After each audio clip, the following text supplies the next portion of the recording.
Assalamu alaikum. Dear viewers, last Monday night, a meeting of the BNP Standing Committee was held. The Standing Committee is the highest body of the BNP. This means that the most important and major decisions are made in the meeting of this Standing Committee. Two important decisions were made in that meeting of the Standing Committee. One decision was that they will not go to the elections through the peer system. The peer system is the one that Jamaat-e-Islam is heating up the field quite a bit and is saying that they want the elections through the peer system. The peer system does not mean that there will be one candidate for each seat. People from all over the country will vote for a party. Then, that party will determine which seat it will have a candidate for. After winning and according to the percentage of votes that a party gets, they will determine the number of MPs. This can be discussed in more detail, it is very big. But since it is ultimately BNP will not go to this election system, so there is no point in discussing it anymore about what will not happen now. BNP does not want this, and their second decision seems very important to me. There, BNP has said that they are not in favor of banning any political party. I mean, they don't want you to ban a political party through an executive order. This clearly means something to me. But I don't understand why it's happening through their behavior. Because before, when Awami League was banned through an executive order, BNP didn't protest.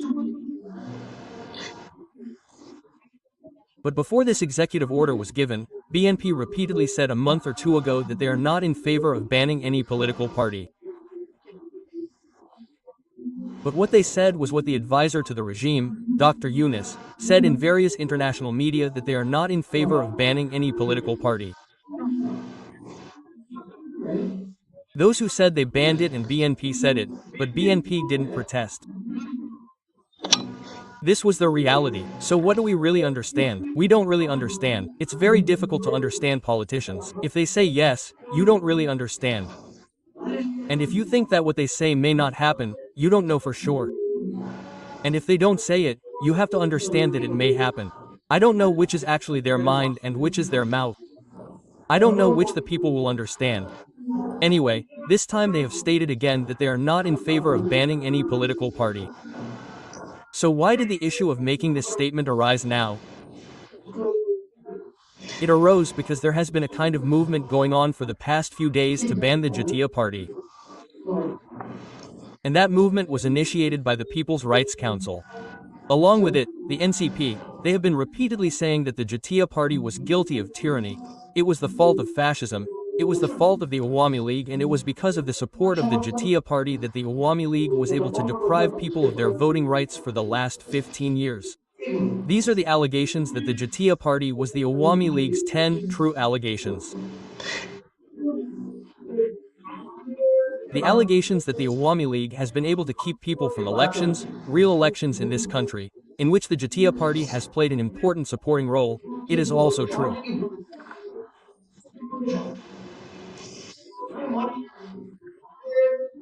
And I think the role of the Jatiya Party in the Awami League's election, the role of the Awami League in running the Awami League's tyrannical rule, the way the Awami League unconditionally supported the Awami League, just to get a couple of ministries, it was terribly bad.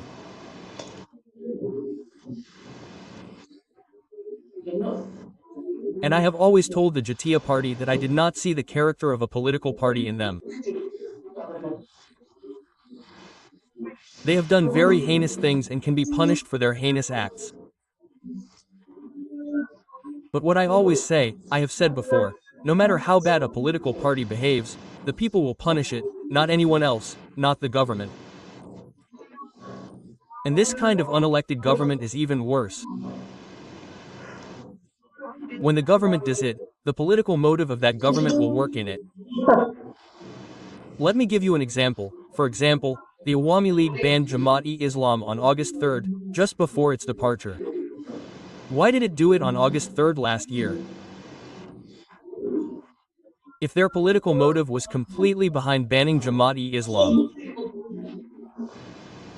But if they had done that because of Jamaat activities, they could have done it earlier. They didn't do it earlier. There was also a case in this regard. The Awami League banned Jamaat-e-Islam through an executive order instead of filing a case. When a political party is banned through such an executive order, you have to understand that there is a motive behind it, brother.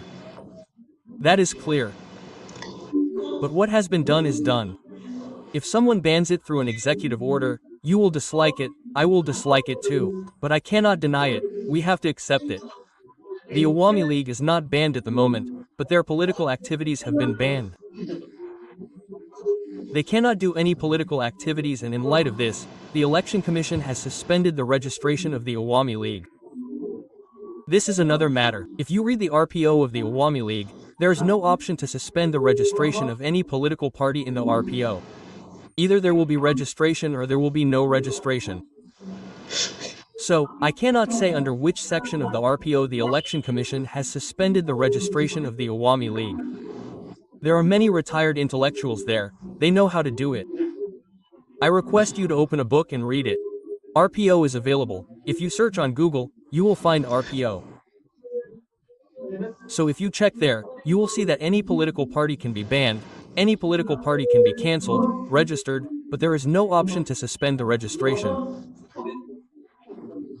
They did it, no one questions it, so there is no problem.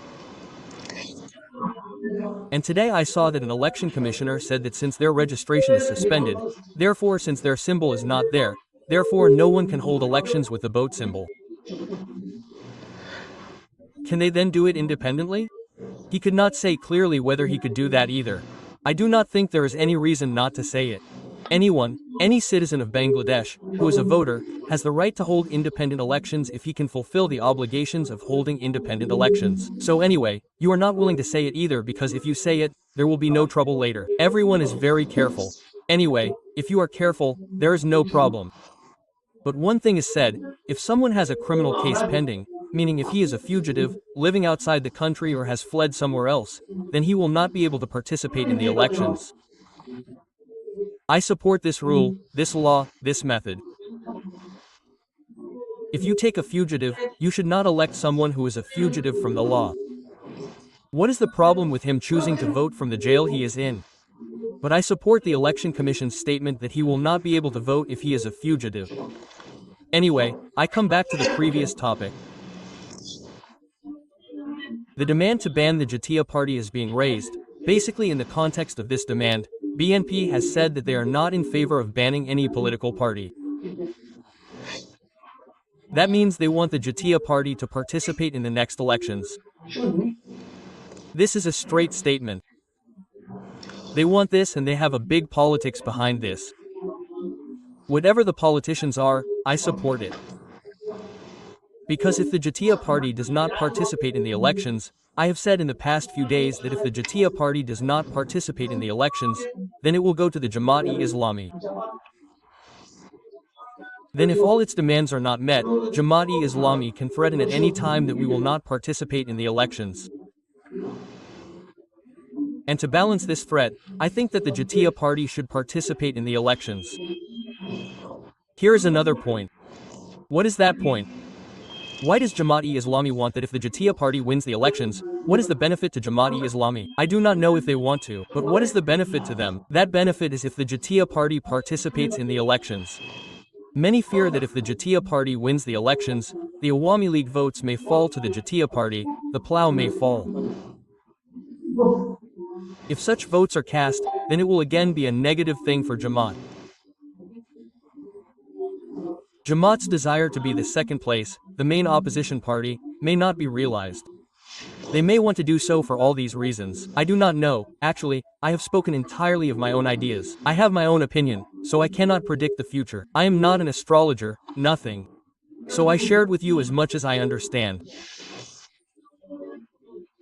But what I liked, on the one hand, was that I liked the opinion of BNP on banning any electoral party, any political party.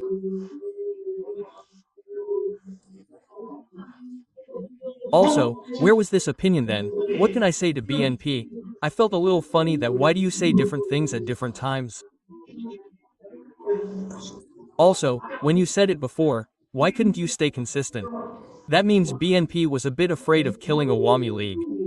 Meanwhile, I think it may not have been in the beginning, but when it was banned, there was a fear among them. They may have thought that if Awami League wins the election, they might have trouble. It cannot be said that many things could happen, because BNP does not have much reputation in rural areas. Now in rural areas but in remote areas, the word BNP is associated with a lot of extortion.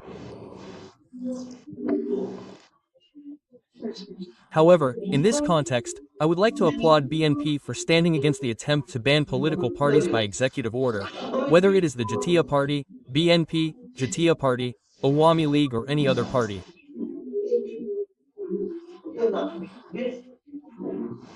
I would like to request BNP to stay on this point, brother. Because this is not a good example. There is no joy in getting elected by removing all the parties. I call the joy that Awami League got at that time what Awami League did in 2014, a distorted joy. But it did not bring any good reputation to the whole world for Awami League, and more importantly, it is not an election. This is like this. If I knew in advance who would win the